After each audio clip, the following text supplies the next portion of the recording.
Okay, so here's the next example. I'll take a quick picture of the example so you can stop and freeze it. So we're going to be talking about particle motion again, and it looks like we're going to have 6 questions related to this. So feel free to freeze it. I'm going to keep moving, but feel free to freeze the video to record the notes.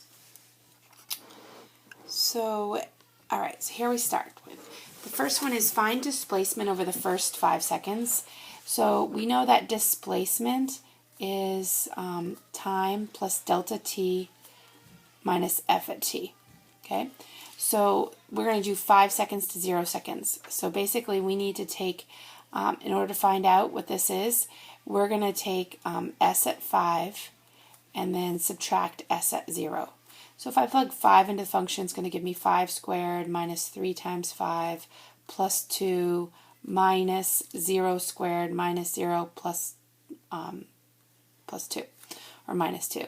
So that's going to result in 25 minus 15, which is 10 meters. Okay, the next question says find instantaneous velocity. Oh no, average velocity, excuse me. Average velocity. We know that average velocity is calculated as displacement over travel time. So our displacement in this case was 10, our travel time was 5 seconds, so our average velocity is 2 meters per second.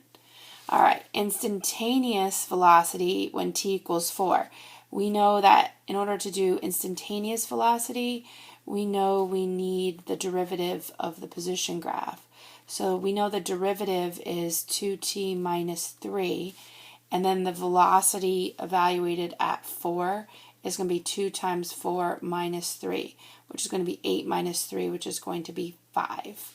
So it's 5 meters per second. Okay, acceleration graph.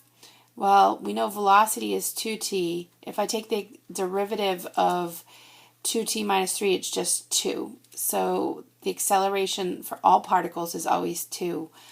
It doesn't even matter. You can't substitute in. So it's just 2 meters per second squared. Okay.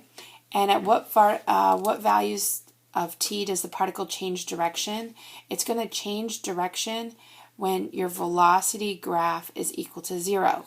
So velocity from above we knew was 2t minus 3. And that has to equal 0. So when 2t equals 3 and t equals 3 divided by 2, which is 1.5 seconds, is when it changes directions. And when is the particle at its minimum? Right here is when it changes directions, is when it's at its minimum. So we're just going to plug, we're going to go back up. We want to know where the particle is, so we're going to go to our position graph and get s at 1.5.